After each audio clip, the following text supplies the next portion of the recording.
নমস্কার, আমি সৌম্য বন্দ্যোপাধ্যায় আপনাদের স্বাগত জানাচ্ছি খোলা মনে। এই যেখানে আমি দাঁড়িয়ে রয়েছি, এই বাড়ির বাসিন্দা যিনি, আমাদের এই কলকাতা মহানগরীর আইন শৃঙ্খলার ভার তারই ওপরে। ঠিকই ধরেছেন, কলকাতা পুলিশের কমিশনার প্রসূন মুখোপাধ্যায় খোলা মনে আজকের অতিথি। আপনাকে স্বাগত। প্রায় ৮ মাস হয়ে গেল কলকাতা পুলিশ কমিশনের দায়িত্ব নিয়েছেন। শহরের প্রবলেমসগুলোকে কিভাবে আপনি দেখেছেন এবং তার মানুষের যে এক্সপেকটেশন আছে কলকাতা পুলিশের উপর, সেটাতে আপনি কিভাবে নিজেরকে এগিয়ে নিয়ে যাচ্ছেন? কলকাতা পুলিশের মেন প্রবলেম মানে ইন্টারনাল প্রবলেম। আপনি তো মানুষের এক্সপেকটেশন বলছেন, কিন্তু কলকাতা পুলিশের মেজর রেসপন্সিবিলিটি তাই হচ্ছে ল অ্যান্ড অর্ডার মেনটেন্যান্স। মানে first priority for Calcutta police is law and order. কারণ এখানে এজিটেশন হয়, নানা রকম গণ্ডগোল হয়, ফলে খুব দ্রুত ছড়িয়ে পড়তে পারে, এই ধরনের জিনিসটা আছে। তো ফার্স্ট কনসেন্ট্রেশন, দেন তারপরেরটা হচ্ছে ক্রাইমের উপরে থাকে, আর একটা মেজর কনসেন্ট্রেশন থাকে ট্রাফিকের উপরে। এই তিনটে মেন পিলার ক্যালকাটা পুলিশের, এই যে law and order, crime and traffic, এই তিনটে হ্যান্ডেল করার জন্যই ক্যালকাটা পুলিশের সুনাম। সব জায়গায় যে ক্যালকাটা পুলিশের সুনামটা আছে, যেটা ল অ্যান্ড অর্ডার, তো ধরুন প্রবলেমটা সেই রকম এই মুহূর্তে খুব একটা নেই। মানে বেশ গত কয়েক বছর ধরে রাজনৈতিক ক্ষেত্র দিকে আমরা যদি দেখি, তাহলে দেখব যে মোটামুটি ইউনিপোলার ওয়ার্ল্ড, একমুখী বিশ্বের মতন এখানেও একমুখী শাসন হয়ে গেছে, রাজনৈতিক শাসন, যার ফলে সেই অ্যাজিটেশনের ধার বা ভার সেটা অনেক কমে গিয়েছে। আমরা আগে যে আন্দোলন কলকাতার বুকে দেখেছি, কিংবা আগে যে ভায়োলেন্স হতো সত্যিকারের, মানে আমরাই যখন ডিসি হিসেবে যেসব সিচুয়েশন ফেস করেছি, কথায় কথায় মানে এখন তার তুলনায় একেবারে নিরামিষ, তার তুলনায় শান্ত। কিন্তু এটাই মিস হ্যান্ডেল করলে কিন্তু একটা ছোট সিচুয়েশন, আমি যদি হঠাৎ ছোট সিচুয়েশন আজকে কালকে পুলিশ ফায়ারিং হয়ে যায়, তো তাহলে কিন্তু তার সঙ্গে সঙ্গে পড়ে যাবে, কলকাতা বন্ধ হবে, তার প্রতিবাদে বাংলা বন্ধ হবে। তো সুতরাং এখানে এভরি ডে কিন্তু you have to handle, you cannot take it easy. ঠিকই। আর কলকাতার মানুষের যে expectation, that is obviously again এইটারই প্রতিপক্ষে অন্যদিকে সেফটি অ্যান্ড সিকিউরিটি যেটা পুলিশের কাছে চায়। আপনি যেটা বলছেন যে সেটা যে ল অ্যান্ড অর্ডার সিচুয়েশন, যেটা সাধারণত পলিটিক্স থেকে যেটা এমার্জ করছে, সেখানটা কিন্তু আপনারা খুব ভালো করে কন্ট্রোল করছেন। পরের যে কথাটা আপনি বললেন যে ক্রাইম, সেইখানটায় আপনি এই 8 মাসে আপনার অভিজ্ঞতা কীরকম, এবং আপনি যদি আপনার অতীতের অভিজ্ঞতা নিয়ে দেখেন, তাহলে কী ধরনের এটা অ্যাগ্রাভেশন হয়েছে? ক্রাইম, কলকাতায় ক্রাইম যেটা ছিল সেটা আগে এক সময়ের মধ্যে এক একটা ক্রাইমের কী হয়, একটা ঢেউ যায়, ওয়েভের মতো আসে যায়, কীগুলো প্যাটার্ন আছে কত। মানে যেমন ব্যাংক ডাকাতি হলো, পরপর অনেকগুলো ব্যাংক ডাকাতি হয়ে গেল, কিংবা কোনো রকম একটা পার্টিকুলার ধরনের ক্রাইম হলো, পরপর অনেকগুলো হয়ে গেল, সেই ধরনের ধর্ষণ হচ্ছে, রাইট না? হ্যাঁ, হ্যাঁ। তারপরে কতগুলো মার্ডারটা আলাদা রিলেটেড। একটু যদি জিজ্ঞেস করি, এই যে আপনি যেটা বললেন যে একটা ওয়েভের মতন হয়ে যায়, এর কি কোনো কারণ আছে? না, এটা যেমন ধরুন স্টোন ম্যান হিট করে যাচ্ছে, তো that was a serial killer. Serial killer has to be a number of one পরপর। ওটা সম্পূর্ণ আলাদা জিনিসই হয়েছিল। ওটার আগে পরে ডাকাতি একটা হয় পরপর, কিন্তু তার মানে কয়েকটা গ্যাং এসে গেছে, এবং কয়েকটা গ্যাং এসে কিছুদিন ধরে আছে। এবং এই যে একটা গ্যাং যেই ধরা পড়ে যেটা বুঝে অন্য গ্যাং বুঝতে পারলো যেটা ধরা পড়ে গেল, ওরা যদি অন্য গ্যাংও হয়, দেন দে রিয়েলাইজ দেন দে উইথড্র। ওকে, তার জন্য পুলিশ কি করে, সবসময় ক্রিমিনালদের অন দি চেজ রাখতে হয়। এই যে শহরে কত ক্রাইম হচ্ছে, ক্রাইম দেখে ক্রাইম সিচুয়েশন বোঝা যায় না। পুলিশের কাজ কিন্তু কন্টিনিউয়াস চলছে, every night red serving held, যেটা লোকে দেখতে পায় না, warrant serving executive warrant arrest করছে, আদারওয়াইজ খবরের পর আসছে যে ক্রিমিনাল এই অ্যারেস্ট হতে থাকলে কি হয়, যেটা ক্রিমিনাল ভাবছে যে সে কী ক্রাইমটা করেছে সে জানে, আমি হয়তো জানি না, আমি জানি ও লোকটা ক্রিমিনাল বলে খোঁজ করতে গেছি, ওর মনে ধারণা যদি ধরাও নাও পড়ে, ও ভাবলো তাহলে পুলিশ জেনে গেছে আমি এটা করেছি, না হয়তো। হ্যাঁ, তো সুতরাং সে অলরেডি যেটা হবে তল্লাট ছেড়ে চলে যাবে। তো crime comes down. This is a preventive continuous action towards crime. Crime মানে যে একটা ক্রাইম হলো আর আমি তার ইনভেস্টিগেশনটা না, পুলিশের first major job is to prevent crime, এবং সেটাই আসল কাজ। কিন্তু কতগুলি জিনিস আপনারা প্রিভেন্ট করতে পারেনি না, যেমন আপনি ডাকাতি প্রিভেন্ট করতে পারেন, খুন তো প্রিভেন্ট করতে পারবেন না। না, খুন যেটা এখন যদি স্বামী স্ত্রীর ঝগড়া, কি বন্ধু ট্রায়াঙ্গুলার প্রেমের ঝগড়া, সেই খুন, কিংবা যেগুলো পরিকল্পিত মার্ডার, অন্য যে ক্লাসিক্যাল মার্ডার যেটা শার্লক হোমস যেগুলো আর কি ইনভেস্টিগেট করতেন, সেটা এক ধরনের খুন। আর একটা হচ্ছে মারামারি, রাউডি গ্রুপের মধ্যে মারামারি ভায়োলেন্সের যে মার্ডার, সেটাও মার্ডার, কিন্তু মার্ডার তো মার্ডারই, should be investigated, should be detected. ঠিকই, কিন্তু এই যে আইন শৃঙ্খলার দিক থেকে আপনি তো প্রিটি সাকসেসফুল, মানে এখন যে গত কয়েক বছর ধরে সেরকম ধরুন লাস্ট আমাদের এখানে মেজর পলিটিক্যাল যে গণ্ডগোলটা হয়েছে, সেটা বোধ হয় ওই তৃণমূল কংগ্রেসের 21শে জুলাই। 21 জুলাই আগের, মানে যেটার এত বছর কমেমোরেশন হচ্ছে, হ্যাঁ। হ্যাঁ সেটা না, তারপরে ছোটখাটো তারপরে হয়েছে, এরকম ওই মেজর ব্যাপারে তো ওইরকম কিছু বড় একটা মেজর হয়নি। আচ্ছা, কিন্তু তখন এইটাই আমি পুলিশ- বলছি, আমরা একটা এক্সাম্পল দিচ্ছি, because you said 21 July Trinamool কংগ্রেসের প্রোগ্রাম। যেমন আমি জয়েন করার বোধহয় কয়েক এক্সাক্ট ডেটটা মনে পড়ছে না, তৃণমূলের এরিয়া কি একটা কলকাতা শান্ত বলছেন তো, পলিটিক্যালি সব শান্ত হয়ে গেছে। এখন সেই দিন তৃণমূলের একটা প্রোগ্রাম ছিল যে মেট্রোর কাছাকাছি, এবং তাদের ছিল যে তারা আসবে, ওখানে জমায়েত হবে, রাজভবনের দিকে আসবে, অ্যারেস্ট কোর্ট করবে, এবং আমার এটা চলতে থাকে। ওদের প্রোগ্রাম ছিল যে ওরা অ্যারেস্ট কোর্ট করবে, কিন্তু এত বিশাল সংখ্যায় আনবে যে পুলিশ অ্যারেস্ট করে উঠতে পারবে না, এবং তাই দেখা যায় পুলিশের ক্ষমতা নেই, সুতরাং আমাদের পারলো না। ওকে, পুরো অ্যারেঞ্জমেন্টটা ওরিয়েন্টেড তাই ছিল, ময়দানের দিকে, রাজভবনের দিকে, এই দিকে। হঠাৎ ওখান থেকে সেদিন পুরো একটা জনতাকে ঘুরিয়ে দিয়ে সুব্রত মুখার্জি যেমন বলে দিলেন যে আমরা এখন লালবাজার যাব, কোনো প্রোগ্রামের মধ্যে নেই। তো ওইখান থেকে যদি লালবাজারে আসে তাহলে তো সোজা একটু হেঁটে এসে কেশিদাসের মিষ্টির দোকান পার করে বেন্টিং স্ট্রিট দিয়ে হেঁটে আসতে তো 5 মিনিট। মানে বলে কই আপনাদের করলে কোনো সমস্যা হয় না, যদি বলে তা কই নয়, না না, হয় তা তাহলে- নয়, আমি জিনিসটা অন্য বলছি। কিন্তু এই সিচুয়েশনটা হঠাৎ এই যে আনপ্রিপেয়ার্ড জায়গায় হুড়মুড়ি এত লোক দৌড়তে হতে আসছে, if somebody had over reacted, if somebody had fired, যেটা আমার মনে হয় 13 জুলাই অরিজিনাল যে ঘটনাটা 21 জুলাই হয়েছিল, হঠাৎ অত বড় ক্রাউড আসতে দেখে নার্ভাস হয়ে গিয়ে কিংবা যে কোনো কারণে হোক পুলিশ ফায়ার সেই করে প্রস্তুতি ফেলে, পুলিশের ছিল না। এইটা সেদিন যদি না, আমি বলছি, আমি অন্য কথা বলছি যে এই দিনের ঘটনাটা প্রিভেন্ট করা হলো, একটা বড় ঘটনা, প্যানিক হয়ে সামলাতে না পেরে, কিন্তু একটা totally different situation, unwarranted, unplanned for situation develop করে গেল। But Calcutta police handle that very well and stop them also. They could not enter Lalbazar, ওখানে তো 144 এরিয়া আছে, we do not allow them to be broken under any circumstances. Permanent prohibited area আছে, ওটা যদি পার করে চলে আসতে পারে, এটা পুলিশের পক্ষে এটা একটা ফেলিওর। স্টপড। এবং আজকে কিন্তু বহু জার্নালিস্টই আমায় বলেছে যে আজকে এইভাবে হ্যান্ডেল না করলে আজকে এখানে আরেকটা ফায়ারিং হতো। তো সেজন্য এখন যে সব শান্ত হয়ে গেছে তা নয়, এখনো মিসইউজ করে আমি 3 দিনের মধ্যে একটা সিচুয়েশন এই যে বলুন, আপনাদের যে ফোর্সকে তো বিভিন্ন ধরনের সিচুয়েশন ট্যাকল করার মতন তো সেই ট্রেনিংটা দেওয়া থাকে। হ্যাঁ, নিশ্চয়ই। তো একটা আনফোর্সিন সিচুয়েশন, যেটা আপনাদের এক্সপেকটেশন নেই, আনএক্সপেক্টেড, দুম করে হয়ে যাচ্ছে, সেইখানটায় ট্যাকল করা, যেমন 21 জুলাই যেটা হয়েছিল, সেটা তো সেই রকম আপনাদের কোনো ধারণা ছিল না যে এইভাবে আনরুলি একটা হয়ে যাবে। তো তখন কেন গুলি চালাতে হলো? গুলি না চালিয়ে কি সেটা কিছু করা যেত না? আমি সে সময় ঘটনাস্থলে ছিলাম না, যারা ছিলেন তারা ন্যাচারালি ভালো বুঝবেন। এই ট্রেনিংগুলো কি আপনাদের? হ্যাঁ, নিশ্চয়ই, এইটাই তো আসল সিনেমা, মানে প্ল্যান অনুযায়ী যদি সব কিছু হয় তাহলে তো আর তো ঠিক আছে, হঠাৎ একটা কিছু হলে তৎক্ষণাৎ ডিসিশনটা নেওয়া। There is a time up to which you should not use force. তখন হয়তো কথা বললে মিটে যাবে, আননেসেসারি ফোর্স ইউজ করা হলো। And there is a time beyond which you must not wait, but you must use force immediately, তা নাহলে পরে আরও অনেক বড় ক্ষয়ক্ষতি হবে। এই যে ডিসিশনটা নেওয়া law and order officer on the spot, এক্ষুনি এই জিনিসটা করো, that is a good sign of a good law and order officer. সেইটা যে অফিসার যত এফেক্টিভলি করতে পারেন, যে অফিসার করতে পারেন। কলকাতার পুলিশের যে একটা সময় তো স্কটল্যান্ড ইয়ার্ডের সঙ্গে কলকাতা পুলিশ তুলনীয় হতো, তো এটা কি খুব বাড়াবাড়ি তুলনা ছিল, নাকি এখন যেটা বলা হচ্ছে স্কটল্যান্ড ইয়ার্ড অনেক এফিসিয়েন্সি, কলকাতা পুলিশের এফিসিয়েন্সি কমে গেছে, এটা কি খুব ইচ্ছাকৃত একটা সমালোচনা?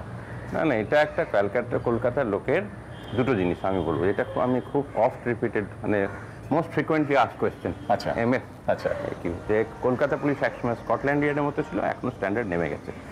তা আমার এটা দুটো বলার জিনিস আছে, যেটা আমার মনে হয় যে স্কটল্যান্ড ইয়ার্ড কজন ভালো করে দেখেছেন জানি না, Scotland yard is a fastly developed, much advanced, highly equipped force of United kingdom. Okay, we are, হ্যাঁ আমি দেখেছি, বাইরে থেকে দেখেছি, আমি ভেতর থেকে দেখিনি।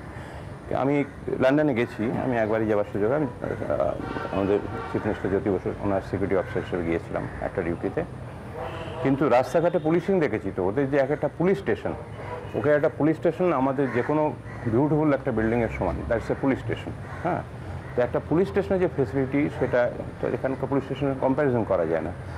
আমি এর উত্তরে আমি এটাই বলে থাকি যে কলকাতার রাস্তাঘাট যখন লন্ডনের মতো নয়, কলকাতার ট্রাম বাস লন্ডনের মতো নয়, কলকাতার কোনো কিছুই লন্ডনের মতো নয়, পুলিশ লন্ডনের মতো কেন হবে, এই আবদারটা কেন আমি বুঝতে পারি না। আর সেকেন্ড হচ্ছে, আমরা কলকাতার মানুষ চান যে তাদের কলকাতা পুলিশকে ভালোবাসেন, তো ন্যাচারালি প্রত্যেকে চায় যাকে ভালোবাসে সে আরো ভালো স্ট্যান্ডার্ড হোক। আসলে এটা হচ্ছে স্কটল্যান্ড ইয়ার্ডের মতো হবে না, এটাই এক্সপেকটেশন যে কলকাতা পুলিশ একসময় যেহেতু হতে পারে ব্রিটিশ লিগ্যাসি, স্কটল্যান্ড ইয়ার্ডের সঙ্গে হয় এই জন্য যে Kolkata police, British government started from Calcutta, this was the capital, এখানেই গভর্নর জেনারেল বসতেন, এখানেই চিফ অফ পুলিশ বসতেন। তো সুতরাং যে পুলিশিংটা পুলিশের তৈরি হয়েছে ধাঁচে? তার ব্রিটিশ পুলিশের ধাঁচে পার্টিকুলারলি হয়েছে। স্কটল্যান্ড ইয়ার্ডের কতগুলো ইনভেস্টিগেটিভ ইউনিট যেগুলো আসলে এইটা ধরনের homicide অনেক squad, fraud squad, cheating squad, এইভাবে স্কোয়াড বলে বলে করা। এখানে ইউসি ভবানীপুর থানার পরে সেকশন হপসে, সেকশন হাউস, হ্যাঁ, এখনো ক্যালকাটা পুলিশের ট্র্যাডিশন আছে, যার জন্য পুরো ওয়েস্ট বেঙ্গল পুলিশের কোথাও নেই। কলকাতা পুলিশ এখানে আছে। যেখানে আমরা পার্ক স্ট্রিট থানা বলি, কিন্তু ভেতরে কাজের কথা it is called section king, section কে।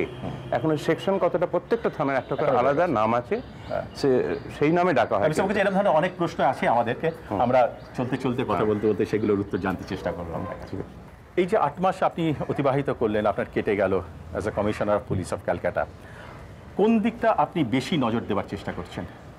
আমি চাইছি যে একটা পারসেপশন অফ পুলিশ যেটা একটা আছে পাবলিকের মনে, সেটাকে চেঞ্জ করে এবং পুলিশেরও যেটা ব্যবহারিক একটা এটা পিপল ফ্রেন্ডলি পুলিশ, সোজা কথা।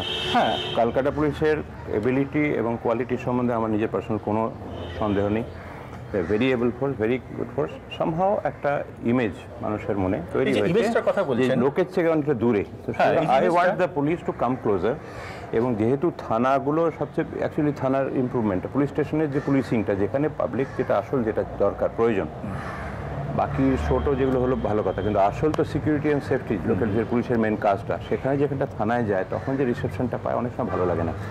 ওখানে আমাদেরও কতগুলো লিমিটেশন আছে, কারণ পুরোনো আমলের থানা, তাতে জায়গা নেই। এখন লোকের এক্সপেকটেশন বেড়ে গেছে, এখন প্রত্যেকটা ভিজিটার চেয়ার দিলে ভালো হয়, লেডিসদের জন্য আলাদা জায়গা দিলে ভালো হয়, অনেক কিছু করলে ভালো হয়। অ্যাম্বিয়েন্সটা যদি ভালো হয় তো লোকের ওয়ার্ক কালচারেরও ইমপ্রুভমেন্ট হয়। সেই যে ইনফ্রাস্ট্রাকচার, সেই ইনফ্রাস্ট্রাকচার করার মতন আপনার জায়গা আছে, আপনার টাকা আছে, আপনার সেটাই প্রবলেম। সুতরাং তার জন্য অল্টারনেটিভ করে যেটাগুলো করা, একটা হচ্ছে যেমন আমরা ভিজিবিলিটি অফ পুলিশ আরও বাড়াতে চাইছি। আমি আরও ইয়ং, মোর স্মার্ট, এফেক্টিভ রাস্তায় যে পুলিশ যাতে দেখছে যায়, তাই যেন আপনি কিছুদিন আগে আপনি মুখ্যমন্ত্রীকে নিয়ে এসে কিয়স্কের উদ্বোধন করলেন, পোস্ট যেগুলো করা হয়েছে, দোজ আর এইটাই আমি বলছি, এটা পুলিশকে আরও বেরিয়ে এসে পাবলিকের কাছে আসা, এটা পুলিশ অ্যাসিস্ট্যান্ট কিয়স্ক, সেটা আমরা করছি। প্রায় পুরো কলকাতায় 84টা হবে, 84টার মধ্যে অর্ধেকের বেশি হয়েছে, বাকি আশা করছি 1-2 মাসের মধ্যে হয়ে যাবে। এগুলো যদি হয় এবং এগুলো আমরা যেভাবে চাইছি সেইভাবে যদি কাজ করে, বলা যায় এটা নতুন পরীক্ষা হচ্ছে, কিছুদিন পরে যদি দেখা যায় ওর ভেতরে পুলিশ ঘুমোচ্ছে, তাহলে পুলিশের কিন্তু সাংঘাতিক ক্রিটিসিজম হবে। কিন্তু ওখানে যেটা হচ্ছে যে পাবলিককে তাহলে থানায় যেতে হচ্ছে না, ওখানে বললেই হচ্ছে। এই যে জিনিসটা পার্টিকুলারলি এখন আমরা শুরু করছি নাইট পুলিশিং হিসেবে, যে সন্ধ্যাবেলার পর থেকে ভোরবেলা পর্যন্ত রাস্তা ডেজার্টেড থাকে, people feel a little insecure, রাত্রিবেলা কাজ করে ফিরছি, কোথাও থেকে একটা হয়তো ফিরতে রাত হয়ে হয়েছে অনেকে, তখন যে গিয়ে যাব, কোথায় যাব, কোথায় থানা, কেউ কোথায়, এসব বুঝতে অসুবিধা হয়। তো তার চেয়ে প্রত্যেক জানে যদি কদিন দেখে অভ্যস্ত হবে যে একটু বাদে গেলে ওই মোড়ে একটা পুলিশ পোস্ট পাবো। তো শুধু এটা হচ্ছে পুলিশকে থানা ছেড়ে বেরিয়ে এসে একটা পোস্ট কাইন্ড অফ জিনিস তৈরি করা, ভিজিবিলিটি অনেক বেশি ইমপ্রুভ করছে। এবং আমি আশা করছি যেটা চাইছি করতে পারি, আমাদের সমস্ত অফিসার, সমস্ত ফোর্স, সকলের সম্মিলিত প্রচেষ্টা দরকার। দু একজন ওপর থেকে বললে তো হবে না, আমার মনে হয় তারা সকলেই করবেন।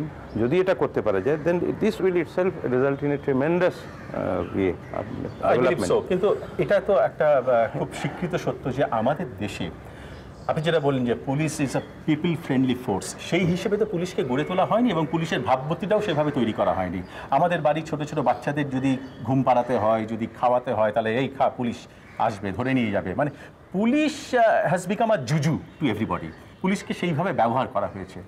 এই যে মানসিক পরিবর্তনের যে চিন্তা ভাবনা, এটা কিন্তু কখনো কোনো পুলিশের বড় কর্তারা সেভাবে করেনি, যে পুলিশকে পিপল ফ্রেন্ডলি করে গড়ে তোলা। পুলিশের যে একটা সামাজিক ভূমিকা আছে, একটা সামাজিক কর্তব্য আছে, সেইটাকে police has been used as a mere instrument of keeping law and order situation.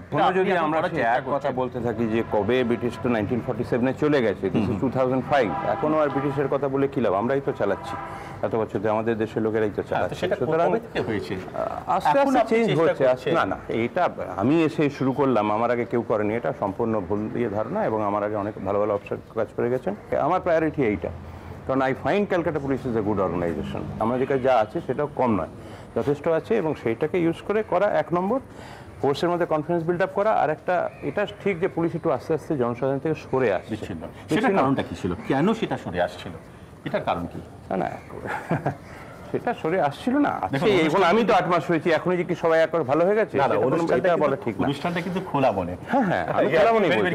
I am being candid. I do not believe that I have the only person. আমি আইসের পথে ভালো কাজ শুরু করলাম, এর আগে কেউ করেনি, এটা ঠিক না। I do not believe that. It is a continuity. সবাই চেষ্টা করে, পারা না পারা হয়তো তার ইচ্ছে থাকলেও করতে উঠতে পারেনি না না সে সময় হয়তো ল অ্যান্ড অর্ডারই আমার যদি এখন 3 বছর ধরে কন্টিনিউ ল অ্যান্ড অর্ডার সাংঘাতিক চলতে থাকে আমি সময় পাবো কখন প্ল্যানিং করে না। I am that way lucky যে আমার সময় যদি শান্তি আপাতত থাকে চারপাশে then I have time to plan. এটাও তো মানুষকে সময় দিত। ক্যালকাটা পুলিশে একটা প্রবলেম হচ্ছে কমিশনার পুলিশ সব কিছুতেই মানে আলটিমেটলি আউটসাইড ওয়ার্ল্ডের কাছে কিন্তু ওয়ান উইন্ডো না ঠিকই, উইদিন ক্যালকাটা পুলিশ প্রত্যেকে আছে, বাইরের লোক সবাই কমিশনার পুলিশ। আমাকে it is not unique only in Calcutta, এটা কিন্তু প্রত্যেকটা জায়গাতে ভারতের পুলিশ সম্বন্ধে যেটা বলা হয় ক্যারিকেচার করা হয়। একটা পুলিশের যদি ছবি আঁকতে বলা হয় তাহলে মোটামুটি ভাবে তার বিরাট বড় একটা ভুঁড়ি থাকবে, হ্যাঁ, একটা বডিটা যে খুব প্রপোর্শনের তা হবে না, দেখেই মনে হবে যে খুব আনফিট, হ্যাঁ, এবং সবসময় ঘটনা ঘটে যাওয়ার অনেক পরে পুলিশ। না না, এটা ভারতবর্ষ বলে নয়, শার্লক হোমসের প্রতিটা গল্পে শার্লক হোমস ডিটেকটিভ ক্রিয়েশন করে দেওয়ার পরে the police has been shown to be very foolish or in every story of Sherlock Holmes also. এবং যখন ডিটেকশন করে লাস্ট মোমেন্টে ইন্সপেক্টর ঢেকে তার হাতে আসামি ধরে দেওয়া হয়। এইটাই বরাবর সব নভেলেই চলে আসছে, লাস্ট মোমেন্ট তারপর ফিল্মে চলে আসছে। লাস্ট মোমেন্টে পুলিশ দৌড়তে দৌড়তে এসে যখন যে মেইন ক্রিমিনালকে ধরে ফেলেছে, সব কাজ যা করা হয়ে গেছে, পুলিশ খালি এসে ধরা। এটা কিন্তু এই আমাদের দেশে বলে না, এটা সব জায়গাতে। Why you look at Tintin, টিনটিনের যে Thomson and Thomson with a P, don't they come as a caricature of police? They are coming from Scotland yard only, those two policemen, Thompson and Thompson. আমাদের দেশ কেন, এটা all over world. এটা বেশ গল্প হিসেবে এটা বেশ জমে। পুলিশের আজকে Khajan Singh of swimmer, he is a policeman, he is a CRP. সুতরাং অল ওভার ইন্ডিয়া বক্সিং বলো, হকি বলো, খেলাধুলো অ্যাথলেটিক্সে আছে, সুইমিংয়ে আছে, পুলিশের বহু বড় বড় অ্যাথলিট আছে। সুতরাং জেনারেলি, এবং আমাদের ক্যালকাটা পুলিশেরই যখন কম্পিটিশন হয় তখন যদি কেউ দেখে ফিজিক্যাল ফিটনেস, সার্জেন্টদের যে চেহারা ছিল, যে ফিগার ছিল, প্রত্যেকে একদম তল 6 ফুট 6.5 ফুট পর্যন্ত লম্বা, এখন আর সেই জিনিসটা দেখা যায় না। আরে বাঙালি 6 ফুট লম্বা যে ছেলে না পাওয়া যায় কি করা যাবে? বাঙালি তো আগে আমাদের আগের জেনারেশন, আমার দাদু ঠাকুরদার এইরকম এতখানি বছরখালি চেহারা ছিল। বাঙালি দেখতে প্রত্যেকে অ্যাভারেজ হাইটই কমে গেছে, এবং সবাইকে চাকরি করতে দিতে গেলে গভর্নমেন্ট থেকে কমিয়ে এনেছে এজটা। সত্যি বাঙালি চেহারা কিন্তু আগের চেঞ্জ করে, ইট চেঞ্জেস। আগেকার বাঙালি বিরাট লম্বা, স্বাস্থ্য ভালো চেহারা ছিল। পুলিশের উপরে প্রচুর প্রশ্ন আছে, সেই প্রশ্নগুলো যে সবসময় খুব শ্রুতিমধুর তা নয়, এই প্রশ্নগুলো কিন্তু আপনাকে শুনতে হবে। Mister Mukherjee, to be very frank and honest with, এই যে সম্প্রতি একটা কাগজে একটা সমীক্ষা বেরিয়েছে কলকাতা পুলিশের ওপরে বিভিন্ন দিকে, পুলিশের বিরুদ্ধে কতগুলো কথা শুনতে হয় প্রত্যেকটা পুলিশকে, হ্যাঁ, যেমন তাদের ভেতরে ডিসঅনেস্টির পোর্শন দিন দিন বেড়ে যাচ্ছে, ঘুষ ছাড়া পুলিশে কিছু হয় না, এবং এটা নাকি সর্বস্তরে ছড়িয়ে পড়ছে। আপনার এই কলকাতা পুলিশের দণ্ডমুণ্ডের কর্তা হয়ে আপনি নিশ্চয়ই এটা অস্বীকারও করতে পারবেন না, আবার স্বীকারও করা আপনার পক্ষে একটু মুশকিল না, যেটা রিয়ালিটিটা কি। একটা ছোট স্যাম্পল সার্ভে দেখে কিছু বোঝা যায় না, কিন্তু হ্যাঁ, দ্যাটস ওয়াই স্যাম্পল সার্ভে। তো যাই হোক, ওইটা দেখে পুরো একটা কলকাতা পুলিশকে আমি সামগ্রিকভাবে বিচার করতে যাবো কেন? ওদের 100 কি 200 লোক কি বলেছে, যেখানে লক্ষ লক্ষ লোক রয়েছে, এবং তারা যারা তার এত বছর ধরে যারা তাদের অনেক অনেক ভালো ভালো অভিজ্ঞতা আছে কলকাতা পুলিশ সম্বন্ধে, সেগুলো তো আসছে না। তো ওই একটা দেখে বলার কথা ঠিক না। কলকাতা পুলিশের মোটামুটি সবাই ঘুষ খায় না? না, পাগল নাকি? তাহলে একদিন ধরে চলতো প্রশ্ন। এইটাই আমি বলছি যে এখানে এত, এই যে আজকে ট্রাফিক, হ্যাঁ, সামহাও এই যে গল্প জমের মতো করে আজকে কলকাতা পুলিশ, আমাদের আনফর্চুনেটলি কি হয়েছে, পুরো মিডিয়ার ফোকাসটা আমার মনে হয় একটু নেগেটিভ, ফ্র্যাঙ্কলি। এটা আমাদের দেশের ব্যাপার। নেগেটিভ আছে বলেই নেগেটিভ না না না না, তা নয়। আমি বলছি যে এই যে জিনিসটা আজকে ট্রাফিক, হ্যাঁ, ট্রাফিক সার্জেন্টরা একটা কি ট্রাফিক কনস্টেবল কিছু করলো, খুশি খেলো, আমি ধরলাম রাস্তা হাঁটছে 58-12 নাকি 2 টাকা 10 টাকা যা হয়নি। তবে এটা কি এখন কিন্তু কলকাতা বা পশ্চিমবঙ্গে কিন্তু 1 টাকা 2 টাকার উপর চলে যায়, তো এখন কিন্তু চলে না 20 টাকা 25 টাকা 50 টাকা মিনিমাম। না, আমার কথা হচ্ছে যে সেটা যেমন লোকে দেখছে, সেটা কিন্তু অনেকবার হই হই করে করা হচ্ছে, কিন্তু এরা যে কন্টিনিউয়াসলি, এই যে মধ্যে কলকাতার ওয়েদার গেল, এবার প্রচণ্ড দাবদাহের মধ্যে একটা গেছে কলকাতা, একটা প্রচণ্ড গরমের মধ্যে দিয়ে গেছে, কিন্তু no traffic constable left his post. তারা প্রত্যেকে তার মধ্যে ডিউটি করছে। আমাদের সার্জেন্ট হিট স্ট্রোকে মারা গেছে, তার জন্য কলকাতা পুলিশের কোনো ট্রাফিক সার্জেন্ট বলেনি যে আমাদের সার্জেন্ট কেন, কিন্তু সেটা তো সেরকমভাবে বলেন না। সেটা সেইভাবে বিভিন্ন কাগজে এটা লেখালেখি হচ্ছে যে কলকাতা ট্রাফিক পুলিশরা যেভাবে কাজ করে, হ্যাঁ, এবং এটা লেখালেখি হচ্ছে বলেই আপনারা সম্প্রতি আপনাদের পুলিশের যে ইউনিফর্ম কি তৈরি হবে না তৈরি হবে, আপনার সর্বরী দত্তকে অর্ডার দিয়েছেন, এটা অন্য দিকে, হ্যাঁ, দেয়া তো হয়েছে একটা, মানে এইরকম ধরনের আইডিয়া থেকে এসেছে। কলকাতা পুলিশের ট্রাফিক, আমি মিন করছিলাম যেটা এত খারাপ কন্ডিশনে তো কেউ কাজ করে না, এই হিউমিড ওয়েদার, কিন্তু তার মধ্যে অত গরমের মধ্যে, সেইটাই আমি বলছি যে ওরা তো একটা ডিউটির কথা বলছি। সিমিলারলি প্রত্যেকটা থানায়, প্রত্যেকটা এক একটা থানার অফিসার ইনচার্জের উপর কি প্রচণ্ড প্রেশারের উপর দিয়ে কাজ করতে হয় এবং তারা তো রাউন্ড দি ক্লক কাজ করছে না। টেকনিক্যালি বাড়ি চলে গেলেও হি রিমেন্স দি অফিসার ইনচার্জ, তাকে যদি সঙ্গে ডেকে পাঠায় সঙ্গে সঙ্গে। আর কোনো গভর্নমেন্ট চাকরিতে তো এরকম নেই। তার সঙ্গে ঘুষ তার তো কোনো ইয়ে নেই। না না স্ট্রেস অ্যান্ড স্ট্রেস না, আমি বলছি তার সত্ত্বেও তার পারফরমেন্স যেটা দিচ্ছে, আমি ঘুষের কথাই বলছি না, আমি পারফরমেন্সের কথা বলছি। নেগেটিভ অ্যাসপেক্ট আবার দিয়ে আমি বলছি পুলিশের যে পজিটিভ অ্যাসপেক্ট আছে সেটা নিয়ে অত কিন্তু প্রচার হয় না। অথচ অনেকেই আছেন যারা এর পেয়েছেন, তারা দে আর সাইলেন্ট মেজরিটি। আচ্ছা, আপনি কি এটা আমার ধারণা নয় এটা যে পাবলিকে বেশিরভাগ লোকের ধারণা এইটা যে কলকাতা পুলিশ সবাই ঘুষ খাচ্ছে এই খাচ্ছে, আমার মনে হয় না। কারণ কলকাতার বহু নাগরিক আছেন যারা কলকাতা পুলিশের বহু জায়গায় গিয়ে বহু উপকার পেয়েছেন, আমি বলে না সব লেভেলেই, অবশ্যই লেভেলে সেটাও আছে, সব পজিটিভ সাইডটা আছে, দুটোই আছে। কিন্তু ন্যাচারালি সব জায়গাতেই হয় নেগেটিভটা বেশি প্রচার পায়, কারণ মানুষ নেগেটিভটা দেখতে চায় না। ওইটুকুন হলে এটাই বা থাকবে কেন? কিন্তু মিস্টার মুখার্জি, আপনি দেখুন এই যে কলকাতার ফুটপাতে যত দোকানদার আছে, কলকাতা ফুটপাতে যত লোক বসে, কলকাতা ফুটপাতে যত কিয়স্ক আছে, কত স্টল আছে, আপনি কি জানেন যে আপনার ফোর্সের সেই এলাকার লোকেরা তারা সেখানে আসছে, সেখানে খাচ্ছে এবং ওটাই হয়ে গেছে তাদের বড় একটা অধিকার এবং পয়সা না দিয়ে চলে যাচ্ছে। আচ্ছা, মানে কি আছে? হ্যাঁ, না, সে সকলে খাবার যেরকম খায়, সে একটা পুলিশের লোক দুপুরবেলা খিদে পেয়েছে খাবার খাচ্ছে, অন্য পাবলিকের মতো, খাওয়াটা নিয়ে বড় কথা না। সেদিনকে আপনাদের ইউ আর মিনিং যে ওখান থেকে টাকা তুলছে। হ্যাঁ, টাকা তুলছে। এবার এই যে হকাররা যে বসে রয়েছে কলকাতার রাস্তায় ফুটপাতে কোনো জায়গায় যে বসে থাকে, এই হকার বসার দায়িত্ব কিন্তু কলকাতা পুলিশের নয়। না। হ্যাঁ, এখন কলকাতা পুলিশের দায়িত্ব হচ্ছে আজকে যদি কর্পোরেশন থেকে বলে তুলে দিতে কিংবা অন্য সবাই মিলে তুলে দেবার ঠিক করে।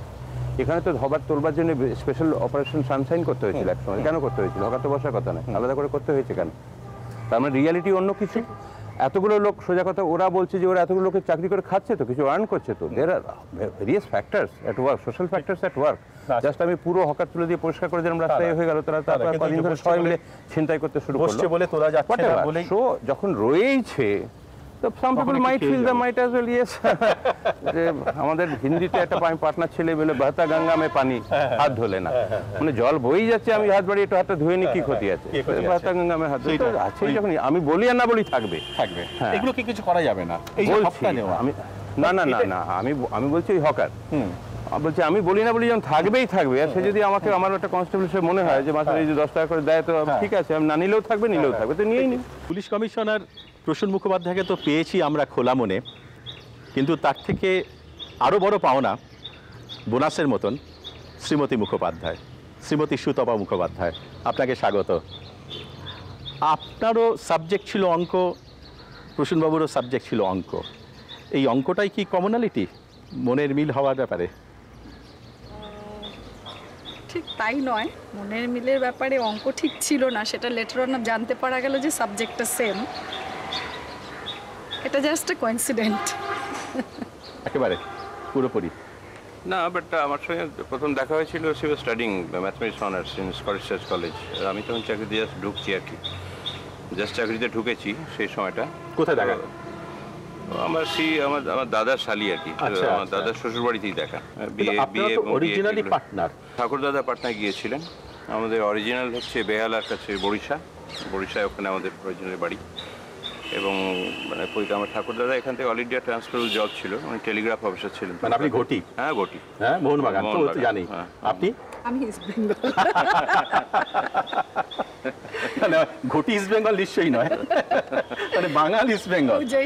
যেই মর্মে জিজ্ঞেস করেছেন সেই হিসাবে উত্তর দিয়েছি। ফাইট হয়, লড়াই হয়, সেটা বাড়িতে চলতেই থাকে আমাদের। আমরা সব কটা ভাই, আমরা 8 ভাই, এবং আমাদের প্রত্যেকের বিয়ে বাঙালদের সঙ্গে হয়েছে আনফরচুনেটলি। আচ্ছা। এবং সেটার জন্য ওই নিয়ে মানে ফ্যামিলি গেট টুগেদার যখন হয়, তখন the children who are mixed up both they enjoy, কিন্তু আনফরচুনেটলি হ্যাঁ তো এটা সম্ভব হয়েছে। এবং আমার একটি বোন আছে, তার বিয়ে হয়েছে বাঙালির সঙ্গে। এর বাবা মা চুসি করেছে সব বাঙালির আর কি। না, এটা কিন্তু একটা হয়, এবং বেশ মানে ঘুটি বাঙালির এই যে মিক্স আপটা, সেটা কিন্তু আপনি আসার আগে আমরা যে কথাগুলো বলছিলাম, যে পুলিশের প্রতি পারসেপশন সাধারণত একটা বেশ মোটা একটা ভুঁড়ি আছে, হ্যাঁ, খুব একটা ফিট নয়, সবার শেষে আসে, এবং মিস্টার মুখার্জি খুব ভালোভাবেই বলেছেন যে সেটা একটা গ্লোবাল ফেনোমেনন, যে টিনটিনের পুলিশটাও তারা দেরিতে আসছে, শার্লক হোমসের পুলিশটাও তারা দেরিতে আসছে, সমস্ত গোয়েন্দা কাহিনী শেষ হয়ে যাওয়ার পর শেষে আমাদের ফেলুদার পুলিশটাও তাই আসছে। কিন্তু এই পারসেপশনটা কিন্তু গ্লোবাল নয়, যে পুলিশের ঘুষ খাওয়ার ব্যাপারটা। পুলিশ ঘুষ খায় বলে আপনি বিশ্বাস করেন? না, আমি সেটা বিশ্বাস করি না, কিন্তু কারণ আমার ভালোই লাগে না বিশ্বাস করতে, সেটা প্রথম কথা। বিকজ মানে পছন্দ করেন না বলে আপনি বিশ্বাস করতে চান না? আমার স্বামী যেহেতু পুলিশে আছেন, আমার তো নিশ্চয়ই ভালো লাগবে না সেটা বিশ্বাস করতে। তবে কিন্তু আপনি ধরে নিন আপনার স্বামী পুলিশে নেই, আপনি একটা ইন্ডিভিজুয়াল এন্টিটি, একজন মানুষ, যার একটা নিজস্ব চিন্তাধারা আছে, নিজস্ব অভিজ্ঞতা আছে, সেই হিসেবে আপনি সেটা অ্যাকচুয়ালি যেটা মানে মানুষের কেন আইডিয়াটা এসেছে, কেন পুলিশ একেবারে ওপেনলি যেটা করে এভরিবডি সিজ ইট, ওইটাই আর কি, এই জন্যই। তো সেটা তো আমি যখন আগে ছিলাম আমার এটাই আইডিয়া ছিল পুলিশ মানে খুব মেজাজি হয়, কিন্তু ঘুষ না এটা আমার মাথায় কোনোদিনই ছিল না। পুলিশ হাসে না, পুলিশ প্রেম কম করে, কিন্তু মেজাজি হয় এটা খুবই বেশ, মেজাজি কেন হয়। আমার এক মামা ছিলেন, সেই কারণেই হয়তো আইডিয়াসটা এসেছে, উনি খুবই মেজাজি ছিলেন। তো এই পুলিশ যার সঙ্গে ঘর করছেন এতদিন, সেটা পুলিশ বলে কতটা মেজাজি? বলবো কিনা জানি না, তবে এর ভাইরা প্রত্যেকেই মেজাজি, সেই সূত্রে হয়তো ও মেজাজি কিনা আমি জানি না। কিন্তু আপনি অঙ্ক পড়তে পড়তে আপনি পুলিশে চলে এলেন হঠাৎ কিভাবে? মানে আপনি কি বরাবরই ঠিক করেছিলেন পুলিশে আপনার কেরিয়ার করবেন? না, অঙ্ক পড়াটা তো এখানে যখন ইউপিএসসির পরীক্ষা যারা দেয়, ইউপিএসসির পরীক্ষা তারা ডিফারেন্ট সাবজেক্টসের হয়। এখন তো ইঞ্জিনিয়ার, ডাক্তার, আইআইটি পাস করা ছেলে সবাই আসছে, তো অল সাবজেক্ট, তার জন্যই সব সাবজেক্ট অফারও করা থাকে, জানি সব subject. I came from mathematics, that's all. কিন্তু আমার যেটা ছিল যে আমি পাটনা ইউনিভার্সিটিতে আমি যখন আমি খুব অল্প বয়সে, আমাদের ওখানে ঢোকার সময় এন্ট্রির সময় একটা রেস্ট্রিকশন ছিল না, যার জন্য আমি 18 বছর বয়সে বিএসসি অনার্স করেছি, এবং 20 বছর বয়সে ওটা ফিনিশ এমএসসি, এরপর পরীক্ষার সময় মতো হতো। এবং যখন এমএসসি ঢুকেছি তখনই কিন্তু ঠিক করেছিলাম যে এমএসসিটা 20 পরে only you are allowed to appear for IPS and IAS. তো ওটা হয়ে গেলে দেবো, কিন্তু পাখি চক্রে সেই সময় আমাদের যখন পরীক্ষা সেন্ট আপ হয়ে যাওয়ার পরেও পাটনা ইউনিভার্সিটি থেকেই জয়প্রকাশ নারায়ণের এডুকেশন শুরু হয়, তো দ্যাট ওয়াজ দ্য কেন্দ্রবিন্দু অফ জয়প্রকাশ নারায়ণ, বিহার থেকে। এবং Patna university was the centre, এবং coincidentally mister Lalu Prasad Yadav was our students ইউনিয়নের প্রেসিডেন্ট সে সময়কার। তো যাই হোক, তো পরীক্ষাটা পিছোতে আরম্ভ করলো, প্রায় 1 বছর পিছিয়ে গেল। তখন আর আমি পরীক্ষা না দিয়ে ছেড়ে দিয়ে I straight way appeared for this examination. পশ্চিমবঙ্গে দিয়ে না, পশ্চিমবঙ্গে আসাটা ইজ অ্যাক্সিডেন্টাল, কারণ আমাদের একটা আছে ইনসাইডার অ্যান্ড আউটসাইডার করে হয়। আমি বেসিক্যালি পাটনা থেকে দিয়েছি, সো আমি ক্যান্ডিডেট ফ্রম বিহার। আইকোটা বিহারে একটা হাফ ইনসাইড আউটসাইডার করে হয়নি, সুতরাং বাইরে যেতে হবে। বাইরে গিয়ে আমি অন্ধ্রপ্রদেশেও যেতে পারতাম, পশ্চিমবঙ্গে। আমি luckily and coincidentally I got West Bengal, so I have come to West Bengal as an outsider basically. কিন্তু আমার সুবিধা হচ্ছে আমি যেহেতু বাঙালি ছেলে, কিন্তু আমি কলকাতা নিজের জীবনে প্রথম 20 বছর বয়সে প্রথম কলকাতা দেখেছি। তো সেই অর্থে আমি বিহারি মানুষ জেনুইনলি। আমি কলকাতা দেখেছি প্রথম 20 বছর বয়সে। তখন যখন হাওড়া স্টেশন দেখেছি, খুব অবাক, এখানে মানে এত লোক থাকে কী করে, শ্যামবাজার 5 পয়েন্ট ক্রসিং এত লোক পায় কী করে। আনফর্চুনেটলি ওগুলোই আমি পরে ডিল করতে হয়, DC not Shyambazar 5 point crossing, as SP Howrah station and all that. সেই সময় যখন চাকরি সূত্রে আপনি ঢুকেছিলেন, সেই সময়কার পুলিশ ফোর্স আর আজকে আপনি এই নগরপালের দায়িত্ব নেওয়ার পরে পুলিশ ফোর্সে আপনি গুণগত কি পার্থক্য দেখছেন? না, definitely I am not in a position. আমি বাইরের একটা 20 বছরের বাচ্চা ছেলে, সে আর কমিশনার, যে তখনকার যিনি কমিশনার ছিলেন, আর আমি 20 বছরের ছেলেকে বুঝতে পারবো? আমি আনট্রেন্ড বাইরের লোক, আমি ক্যালকাটা পুলিশের কোয়ালিটি কী করে বুঝবো, এক্সেপ্টিং যা রাস্তায় দেখছি। তো আমি পাটনা থেকে এসেছি, ন্যাচুরালি ক্যালকাটা বিশাল বড় জায়গা, কলকাতা, তার পুলিশকে দেখতে অনেক স্মার্ট মনে হয়েছে প্রথম থেকেই। আমার একটা ইমেজ মনে আছে যে আমি তখন জাস্ট চাকরিতে নিজেই ঢুকেছি, প্রথম পোস্টিং ক্যালকাটা পুলিশে, তখন বঙ্গ সংস্কৃতি সম্মেলন হতো।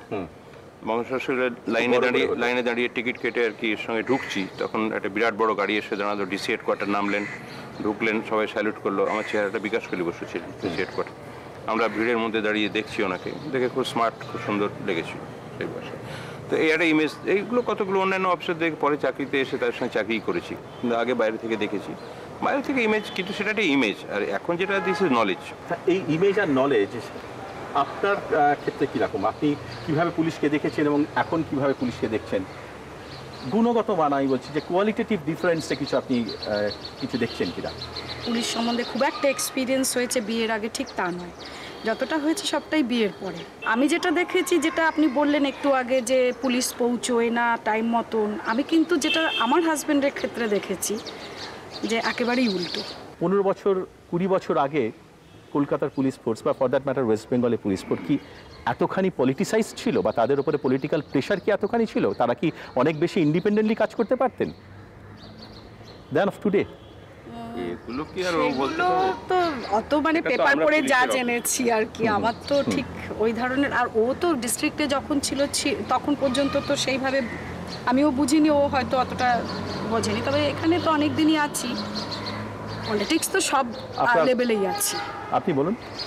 না মানে অতটা গভীরভাবে পুলিশের সমস্যাটা বোঝার কথা, ও বেসিক্যালি পুলিশ অফিসারই আমাকেই দেখেছে বেশি ন্যাচারালি ভেতর থেকে। পুলিশ ফ্যামিলির একটা পুলিশ ফ্যামিলি কতগুলো সমস্যা থাকে যে হ্যান্ডেল করা, যে বাইরে থেকে যেগুলো মনে হয়, কিন্তু এদের প্রবলেম অন্য, যে চোখের সামনে হাজব্যান্ড বেরিয়ে গেল, আবার বুঝতে পারছে গন্ডগোলে যাচ্ছে, সময় মতো ফিরবে কিনা কিংবা আদৌ ফিরবে কিনা, এই যে উৎকণ্ঠা, এই জিনিসগুলো একটা সাইড, এটা এরা বেশি বুঝবে। এরা তো আমার ওপর কি প্রেশার আসছে আমার মুখ দেখেও বুঝতে পারবে না। আমার এখনো আমার পাশে বসে থাকলো, এটা আয়ত্ত করতে হয় না? হ্যাঁ, আমি টেলিফোনে কথা বলছি, কে ফোন করলো, আমি কি বললাম না হলো, হয়তো এক এক সময় রেগে যাচ্ছি, যে বুঝতে কেন টেনশন হচ্ছে, কি হচ্ছে না হচ্ছে, কে কি বলছে, সেগুলো তো আর আমি বলছি না। তো এটা কিন্তু খুব একটা সুতরাং কমন এরিয়া অফ সেগুলো- ক্রিটিসিজম হ্যাঁ। আপনাদের উপরে, পলিটিক্যাল প্রেশার কতটা সত্যি এটা?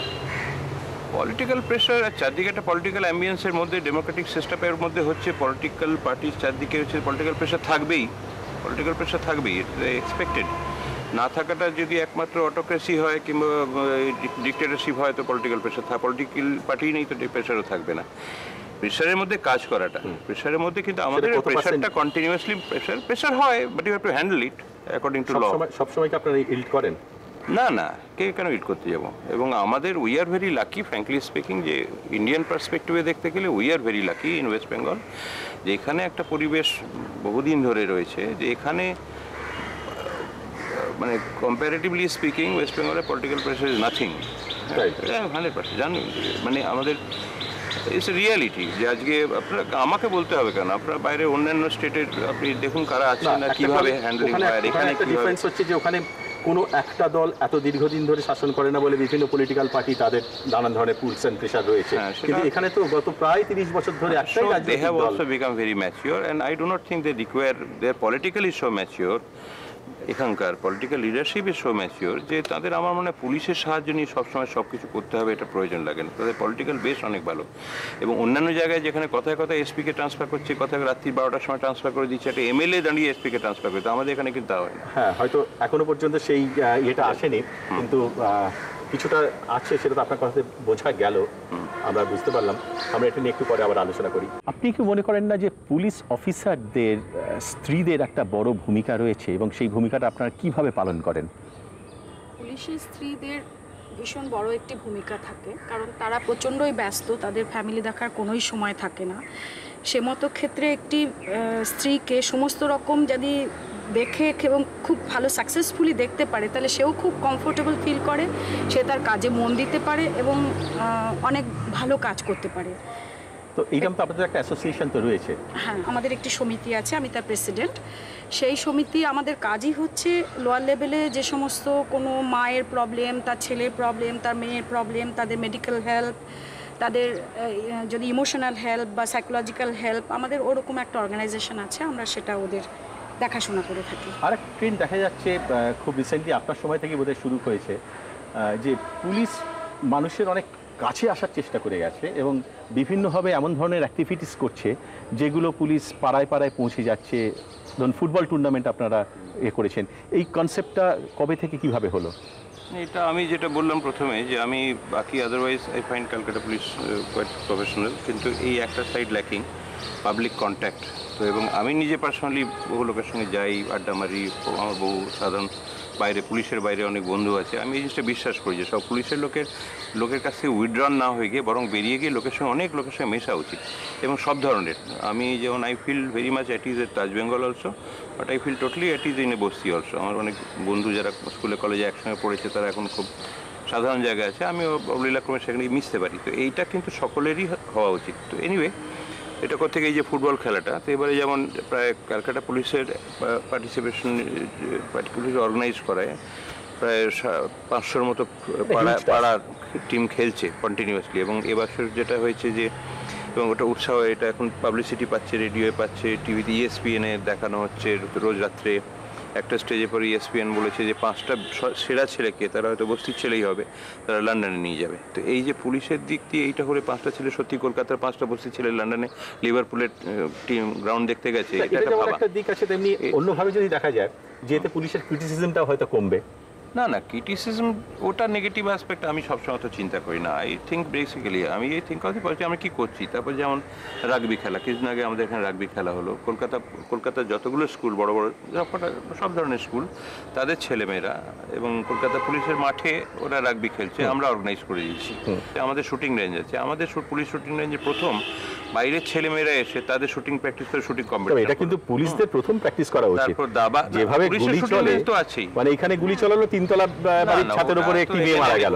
ওরা ট্রেনিং এ পেয়ে এবং সিমিলারলি এই প্র্যাকটিসটা কিন্তু আপনাদের এখন হয় না বলে। হ্যাঁ, রেগুলার হলে এরকম টিপ হয় কি করে? এখানে ট্রাম রাস্তাতে গুলি চললো 3তলাতে, ওই কখনো একবার হয়েছে, তারপরে গল্প চলছে। আর যদি হ্যাঁ, আচ্ছা এটাও কি গল্প? প্রতিবার পুলিশ ফায়ারিং করে যে লোক মারা যেত, খুব ভালো হতো। আচ্ছা এটাও কি গল্প? এটাও কি গল্প? আমি জাস্ট জানতে চাইছি এটাও কি গল্প যে খুব বড় বড় কিছু কিছু থানা সেখানকার বড়বাবু পোস্টগুলো বিক্রি হয়? আরে না না, এইসব না না, থানা পোস্ট বিক্রি হবে কি করে? সেখানে পোস্টিং হওয়ার জন্য আরে এগুলো হচ্ছে individual officer, somebody is a এবং সে যে কোনো অফিসার করাপ্ট নয়, সে হতে পারে। যদি থানার রসিদ পোস্ট বিক্রি হতে তো আমি তাহলে টাকা নিয়ে পোস্টিং করি তো বলতে হবে, তো আমি করি না। আমি জানি যে রসিদের পোস্ট বিক্রি টিক্রি হয় না। আর এগুলো পপুলার পারসেপশন, আমার আগেও কেউ করেছেন বলে এই লেভেলে হয় না এই সমস্ত। যদি হয় আনফর্চুনেট হয়তো কয়েকটা ক্ষেত্রে বেশিরভাগটা প্রচারের উপরে চলে যাচ্ছে। হ্যাঁ, অনেকটা বাইরে থেকে লোকে ভেতরে এসে জানতে পারে না, একটা বাইরে থেকে একটা ইমপ্রেশনের উপর পুরোটা। এই যে আমার কমিশনারের বাড়ি, বাইরে থেকে কটা লোক আর এখানে ভেতরে এসেছে, কটা লোকে আসে। আমি নিজেই বেশি আসিনি সত্যি কথা বলতে এখানে ঢোকবার আগে। বাড়িটা কিন্তু চমৎকার, তো লাকি, থ্যাংক ইউ। চলে যাওয়ার পরে কিন্তু মন খারাপ হবে, এটুকুই বলা যায়। এটা বলছি, কিন্তু বাইরে থেকে তো ইমেজ থাকে, এরা এরকম ভাবে থাকে, এরা বোধহয় এরকম ভাবে করে, এরা এরকম করে। তো এরকম এই যেমন ইমপ্রেশন আগে থেকে ছিল যে পুলিশ নাকি মেজাজি, আমাকে মতো ভালো মানুষ হয় না। এখন এরপরে এখন বুঝতে পারছি যে ইমপ্রেশনটা ভুল ছিল। কিন্তু এই যে স্ট্রেস এন্ড স্ট্রেনের ভিতর দিয়ে যান আপনি, ওয়াইন্ড আপ করেন কিভাবে? রিল্যাক্সেশন কিভাবে করেন? এটা প্রত্যেকের একটা না একটা কিছু রাস্তা থাকে। আপনি কিভাবে করেন? আমি নিজে অবসর সময় আমি বেসিক্যালি বই পড়তে ভালোবাসি, আমি গান শুনতে, মিউজিক শুনতে ভালোবাসি। আমি ইন্ডিয়ান ক্লাসিক্যাল মিউজিক আমার সবচেয়ে বেশি, কারণ ছোটবেলায় পাটনা যেখানে মানুষ হয়েছিলাম, প্রচুর ক্লাসিক্যাল মিউজিকের প্রতি দুর্গাপুজোর সময় পুরো ভারতবর্ষের যত বড় বড় ক্লাসিক্যাল সিঙ্গার আমি পণ্ডিত অঙ্কারনাথকেও গাইতে শুনেছি রাস্তায় দাঁড়িয়ে বিনা পয়সায়। যার জন্য কলকাতায় প্রথম যখন এসে দেখলাম ডোভার রোড সঙ্গীত সম্মেলন হচ্ছে, তখন তানসেন সঙ্গীত সম্মেলন পয়সা দিয়ে টিকিট কেটে ভেতরে ঢুকে হচ্ছে, আমি তো অবাক হয়েছিলাম। আমরা না গুনগুন করে গান গাই না, তো আমরা গান শুনি, গান শুনতে ভালোবাসি। আমি আমার বই পড়ি, আমার ছেলেরাও বই পড়তে ভালোবাসে। This are my two main relaxation. এর বাইরে আড্ডা। প্লাস আপনাদের তো একটা আপনি তো একটা এনজিওর সঙ্গে আপনি জড়িত রয়েছেন, নিজে পার্সোনালি। আপনিও কি তার সঙ্গে জড়িত? দুজন একসঙ্গে? না, আমি যেটা হেল্প লাগলো হয়তো আমি খানিকটা করে দিলাম, সেই পর্যন্ত। কিন্তু অনেক সময় অনেক কাজের লাগে, তখন হেল্প করে আমাদের। এটা তো সোশ্যাল ওয়ার্ক, এটা এনভায়রনমেন্টাল এনজিও আর কি, nature conservation, wild life conservation, এর উপর কাজ হয় মেইনলি। আপনাদের কাজের সঙ্গে আমাদের কাজের সম্পর্কটা খুব ঘনিষ্ঠ। আপনাদের হাতে একটা আর্মস থাকে, কিছু একটা ডান্ডা ফান্ডা, কিন্তু একটা রাইফেল বা একটা আপনাদের কাজে আমাদের মতোই অনেকটা, যে রাত বিরাতে হঠাৎ বেরিয়ে যেতে পারে অল্প সময়। আপনি যে কার্গিল যে চলে যেতে হয়েছিল কয়েকদিনের নোটিসে, you Kargil, you many other difficult places. যেহেতু আমি সাংবাদিক এবং আমি এত বছর ধরে সাংবাদিকতা করছি, হার্ডকোর জার্নালিজম করছি বলে আমার যেটা মনে হয়, সেটা আপনি দেখুন এটা কিভাবে কি করাই যায়। যে পুলিশ যদি বেসিক ইনফরমেশনসগুলো না দেয়, তাহলে কিন্তু বিকজ একজন জার্নালিস্টকে তো he has a particular duty on his hand, তাকে একটা জিনিস রিপোর্ট করতে হবে। সেইখানে যদি ইনফরমেশন গ্যাপ করা হয় তাহলে অনেক অসুবিধা হয়ে যায়। আমি সম্পূর্ণভাবে বিশ্বাস করি। অন দি আদার হ্যান্ড, আমি যেদিন জয়েন করেছিলাম সেদিনই প্রেসের সামনে পরিষ্কার বলেছিলাম যে everybody will have access to information, they have right to information, they will have access to information and এবং ট্রান্সপারেন্সি থাকবে কী হচ্ছে না হচ্ছে। এবং তার জন্য আমাদের যাতে কোনো সিনিয়র লেভেলে কারোর সঙ্গে দেখা করতে কোনো অসুবিধা না হয়। এখন আমার মনে হয় যে কারোর সঙ্গে কোনো লেভেলে কোনো ডিভিশন, কিন্তু সকলে কথা বলা উচিত না। সবাই যদি কথা বলে, যে জিনিসটা ডিল করছে একমাত্র তারই সেই কথা। আমার ডিভিশনাল ডিসিরা সবাই বলে, ডিসিডিডি বলে অন ক্রাইম, ডিসি হেডকোয়ার্টার বলে ল অ্যান্ড অর্ডার, কোনো বিরাট বড় ঘটনা তখন আমি বলি। একটা গ্রেডেশন আছে, কিন্তু আই ডোন্ট লাইক যে আমার সব ওসি, সব কনস্টেবল সবাই মিলে সবাই খবর দিতে আরম্ভ করে সবাই, because he does not know the whole thing, he is not in the picture. But somebody, আমি বিশ্বাস করি যে কোনো একটা ঘটনা ঘটছে, প্রেস যদি আসে, যারা এসছে তাদের পাঠানো হয়েছে একটা খবর নিয়ে যেতে, তাকে তো খবরটা নিয়ে যেতে হবে। আমি যদি না বলি তাহলে অন্য কারোর কাছে জেনে, রাস্তার লোককে জেনে, কিংবা জুনিয়র কাউকে জেনে একটা কিছু খবর লিখবে, তার চেয়ে স্পেসিফিক কারেক্ট ইনফরমেশন দিয়ে দেওয়া উচিত। আর আপনি তো মেজাজি পুলিশের যে ধারণাটা ছিল সেই ধারণাটা নিশ্চয়ই এখন অনেক কমেছে, কিন্তু এই মানুষ প্রসূন মুখার্জি যার সঙ্গে এত বছর ধরে ঘর করছেন, কীরকম মানুষ? আমার মনে হয় কোনো ক্ষেত্রেই যে সাকসেসফুল হয় তাকে অনেকটাই টাইম ডিভোট করতে হয়, সেটা পুলিশ বলেই মনে হয় না, সবাইকেই টাইমটা অনেক ডিভোট করতে হয়। সেটা করবার জন্য হয়তো অনেক সময় ইরিটেটেড হয়ে যায় মানুষ, তো সেটা তো প্রত্যেক মানুষেরই থাকবে, সেটা পুলিশ বলে নয়। আর এমনিতে তো he is very soft nature. No regrets? Regress in the sense, হ্যাঁ, সেটা যদি আমি ডিমান্ডিং হতাম নিশ্চয়ই রিগ্রেস থাকতো আমার। মানে আপনার ডিমান্ড I'm একটাই, luckily যে I'm আরেকটু not- বেশি ঘরে থাকো? ঘরে শুধু নয়, অনেক কিছুই থাকে, একটা responsibility as a father, as a son, আমার mother in law stage with me, তো সেগুলো হয়তো খুব একটা ফুলফিল করতে পারে না, আমাকে করতে হয়। সেটা তো ডিমান্ড করিনি, সেজন্য আমার কোনোদিন অসুবিধে হয়নি, আমি ভগবানের আশীর্বাদে করে ফেলতে পেরেছি। তিনি চাইবেন আপনার পুত্র সেও পুলিশে আসুক, এই অফিসার হোক? হ্যাঁ, নিশ্চয়ই, কেন নয়। তার কি ইন্টারেস্ট আছে আপনার মতন? না, না, আমার বড় ছেলে তো ইয়েল ইউনিভার্সিটিতে পিএইচডি করছেন পলিটিক্যাল সায়েন্স, আর আমার ছোট ছেলে এখন মাস কমিউনিকেশন পড়েছে। He is looking for a job. I think he will be more in your line, আমাদের লাইনে। কিন্তু পিএইচডি করেও যে সে আসতে পারবে না আপনার বড় ছেলে, তারও কোনো নিশ্চয়তা নেই। না, পিএইচডি করে পুলিশ হবে না, পলিটিক্যাল সায়েন্সে ইয়েল ইউনিভার্সিটি পিএইচডি করে পুলিশ হবে না। একাডেমিক্সে চলে গেছে বেসিক্যালি, তারপরে যেখানে যাবে আর কি। আচ্ছা আচ্ছা, He had a wish initially. হ্যাঁ, উইশ ইনিশিয়ালি। হ্যাঁ, ইনিশিয়ালি তারপর গ্র্যাজুয়েশন সেভাবে? পর্যন্ত ছিল, ওর হয়তো খুব একটা ইচ্ছে ছিল না কেউই আসুক, মনে হয়। কেন? না, না, no, I don't believe. যে যার নিজের ইচ্ছে মতো, I have allowed my sons to grow up naturally. আপনি এনকারেজ করেছেন? কোনো পার্টিকুলার লাইনে এনকারেজ করিনি, যা যে করতে চেয়েছে দুজনেই করেছে, এবং আই এম ভেরি হ্যাপি। দুজনে গুড, আই উড লাইক তাদের লাইক যে they should be good persons. কী করলো না করলো, কোন প্রফেশনটা গেল, ইজ নট ভেরি ইম্পর্টেন্ট। এটাই হচ্ছে বড় কথা, যে এটাই হচ্ছে বড় কথা, যে যে প্রফেশনে থাকুক না কেন, he or she should be a very good person, very good human being at least. That is my main তো এক্সপেক্টেশন। এই যে চাহিদাটুকু, এটা যদি আপনি ক্রমশ আপনার ফোর্সের ভেতরে ছড়িয়ে দিতে পারেন, তাহলে মনে হয় যে বেসিক অনেক সমস্যাগুলো কিন্তু সমাধান হয়ে যায়। আমি চাই, very very very difficult task আমাদের। চেষ্টা তো না, করছেই কিন্তু ওরা। আমাদের কাছে অন্য ডিপার্টমেন্ট না, আমাদের পুলিশ ফোর্সে the whole police force is a large family. We take, আমাদের সত্যিই তাই, we consider the whole thing as a family. কারণ আমাদের অন্য কোনো ডিপার্টমেন্ট যে পুলিশ বলে বলে না, তো অন্য কোনো ডিপার্টমেন্ট অফিসার বলবে, কেরানি বলবে, এটা ওটা বলবে, আমাদের কিন্তু কনস্টেবলকেও পুলিশ বলে, আমাকেও পুলিশ বলে। তো we consider large family. I consider my B the head of the Calcutta police family. তাই কোনো খারাপ হলেও আমার খারাপ লাগবে, ভালো হলেও আমার ভালো লাগবে।